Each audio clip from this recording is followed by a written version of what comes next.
सभी प्रकार के सुखों में स्वास्थ्य को सबसे ऊपर माना गया है।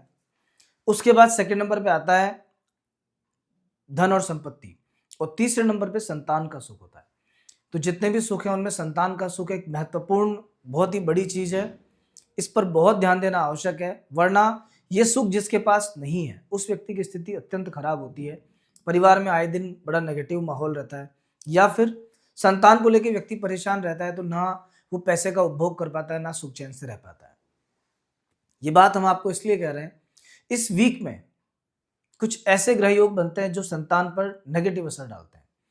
संतान से जुड़ी कोई समस्या आपके सामने आ सकती है, संतान को लेकर आप जरा सा परेशान रह सकते हैं। क्या परेशानियों आपको फेस करनी पड़ेंगी, आइए मैं आपको बताता हूं। ध्यान से देखिएगा, कंटिन्यू जुड़े रहिएगा, और अगर आपने हमारे चैनल को अभी तक सब्सक्राइब नहीं किया है तो प्लीज सब्सक्राइब कर लीजिए। तो आइए, ज्योतिष शास्त्र में 5th हाउस संतान का है। अभी संतान के घर पर शनि की पूर्ण दृष्टि है। सूर्यदेव ऑलरेडी सप्तम भाव में बैठे हैं।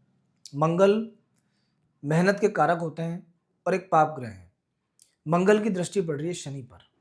तो क्या होता है, देखिए, शनि की जो नेगेटिव दृष्टि है, ऑलरेडी शनि के पास में वो पावर है, शनि की सारी शक्ति उसकी दृष्टि में है।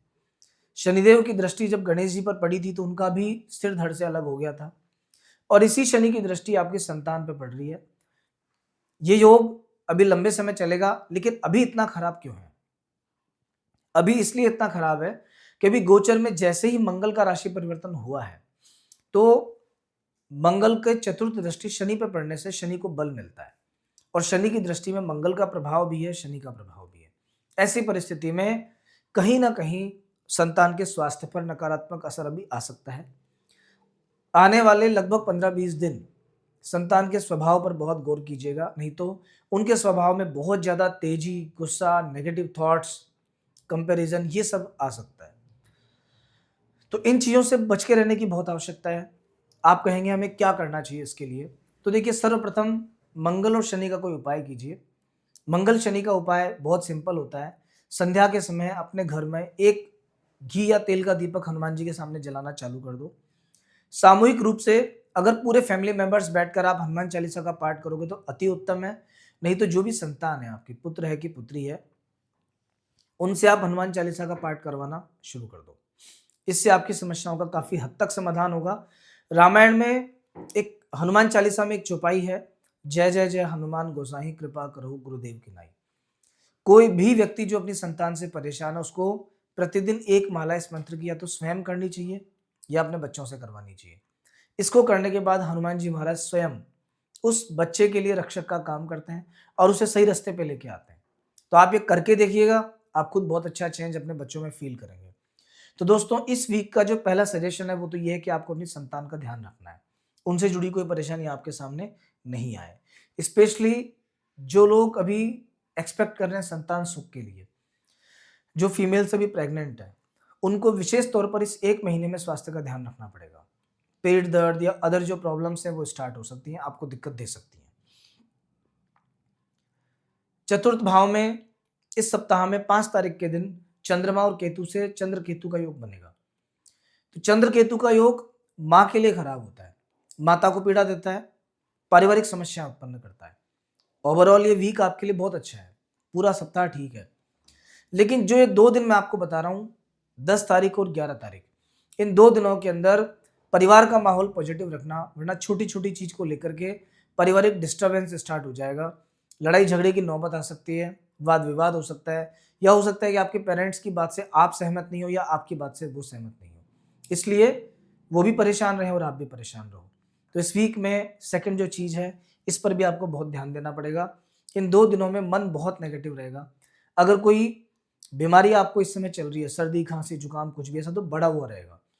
जिन लोगों को नॉर्मली सर्दी जुकाम रहता है उनको भी बहुत ध्यान देने की आवश्यकता पड़ेगी, वरना इस वीक में वो अपने एलर्जिक प्रॉब्लम से या सर्दी जुकाम से परेशान रहेंगे। अभी देखिए, 5th हाउस के लॉर्ड बुध हैं, 7वें घर में विराजमान है। बुध और शुक्र दोनों 7वें घर में जब एक साथ विराजमान हो जाते हैं, बुध व्यापार के ग्रह हैं, शुक्र समृद्धि के ग्रह हैं, आपकी कुंडली में शुक्र लग्नेश भी है। लग्नेश और पंचमेश का योग सप्तम भाव में एक प्रकार का पाराशरीय राजयोग है। अब ये राजयोग कैसे फल देगा आपको? ये आपको दो तरह से फल देगा। अगर आप कोई कंपटीशन एग्जाम दे रहे हो और इस एक महीने में कोई एग्जाम आपका होने वाला है, तो उम्मीद है कि उसका रिजल्ट आपके फेवर में जाएगा। बिना पढ़े ऐसा कुछ नहीं होगा, पढ़ना आपको पड़ेगा।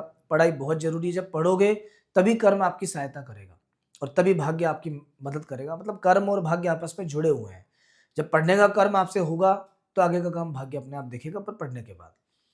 तो इस समय पर सबसे अच्छा फायदा तो बन रहा है स्टूडेंट लोगों को, जो विद्यार्थी वर्ग है उसको विशेष फायदा होगा।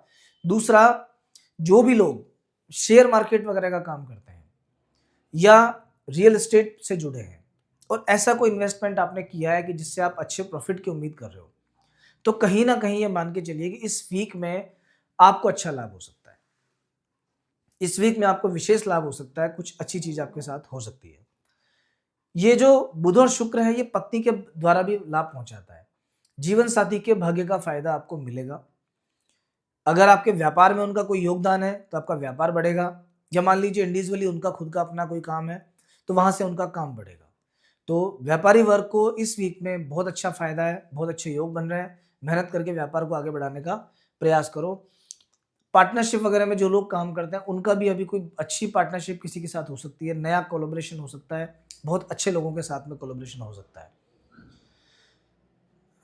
आपके वैवाहिक जीवन की दृष्टि से या लव लाइफ की दृष्टिकोण से अगर देखें तो शुक्र और बुध मिलकर उसमें भी अच्छा योग बनाते हैं। अंडरस्टैंडिंग जो है आपकी ये पहले से काफी बेटर होगी। कहीं ना कहीं ये मान के चलिए कि अगर कोई मनमुटाव, कोई डिस्प्यूट्स आपके पहले से चलते आ रहे हैं, इस वीक में वो विचार ठीक होंगे, डिस्प्यूट थोड़े से सुलझेंगे। दोस्तों, व्हीकल वगैरह चलाने में बहुत सावधानी रखना, क्योंकि 8वें घर का मंगल वाहन दुर्घटना देता है, गर्मी से जुड़ी बीमारियां बढ़ा देता है। तो गर्मी की बीमारी, अल्सर है, पाइल्स है, ब्लड प्रेशर है, ये सब चीज़ें अभी आपको खास तौर पे परेशान करेंगी। और गाड़ी चलाओ, व्हीकल चलाओ तो पहले 3 बार भगवान का स्मरण करके, उन्हें याद करके फिर आप आगे बढ़ना।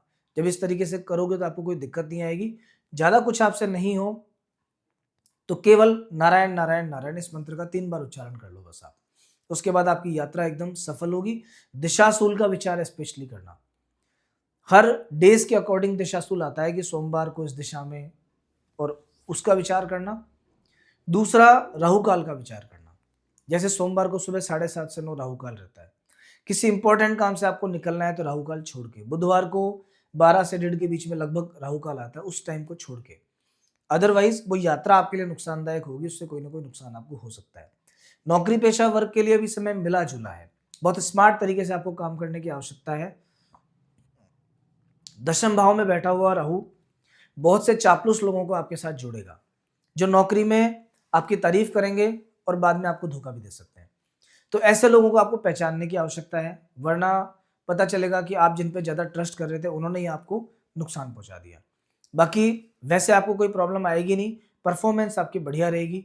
जो भी आपके अफसर हैं, बॉस हैं, उनसे आपकी लाइजनिंग, उनसे आपका व्यवहार बहुत अच्छा रहेगा। ओवरऑल पूरा वीक ठीक है।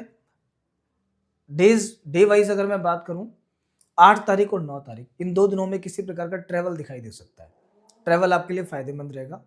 10 तारीख और 11 तारीख थोड़ा सा फैमिली वाइज परेशान करने वाला दिन है। नए काम की शुरुआत 10 और 11 को बिल्कुल नहीं होनी चाहिए। पारिवारिक समस्याओं को निचले लेवल पे आप मिटा देंगे, वहीं समाप्त कर देंगे तो ठीक है। ईगो और क्लैशेस बढ़ के आपको पूरे सप्ताह परेशान कर सकते हैं। नहीं तो 12, 13 और 14 ये 3 दिन इन्वेस्टमेंट के लिहाज से बहुत अच्छे हैं। प्रॉफिट के संबंध में जो काम करोगे अच्छा रहेगा। व्यापारी वर्ग को विशेष लाभ है। लव एंड अफेयर्स के मामले में या लव लाइफ के मामले में लोगों को अच्छे फायदे होंगे। जिनके भी रिश्ते टूटे हुए हैं, बिगड़े हुए हैं, बातचीत बंद है, उनकी बातचीत स्टार्ट हो जाएगी। इस वीक में सबसे अच्छा जो दिन है आपके लिए वो 12, 13 और 14 है। इन 3 दिनों में कोई भी काम करोगे उसका फल आपको अच्छा मिलेगा। 10 और 11 इन 2 दिनों में बहुत सावधानी रखने की आवश्यकता है। एक और महत्वपूर्ण चीज जैसे मैंने इसमें लिखी है कि 9 तारीख को 2:33 से 10 तारीख को 12:46 तक वैधृति योग है। बहुत ही खराब योग होता है, इसमें कोई भी शुभ कार्य या नया काम शुरू मत करना, अदरवाइज उसका रिजल्ट अपने आप ही खराब आपको मिलेगा। तो दोस्तों, अगर आपने हमारा चैनल अभी तक सब्सक्राइब नहीं किया तो प्लीज़ कर लीजिए, क्योंकि आने वाले समय में आपको हम हर समस्या का समाधान यहाँ उपलब्ध करवाएंगे। वार्षिक राशिफल आपको यहाँ मिलेगा, मंथली ईयरली प्रेडिक्शंस, सब आपको देखने को मिलेगा। लेकिन उसके लिए आपको हमसे जुड़े रहना पड़ेगा इसी तरह से। और वीडियो को आपने एंड तक देखा इसके लिए बहुत बहुत धन्यवाद। जय श्री राम।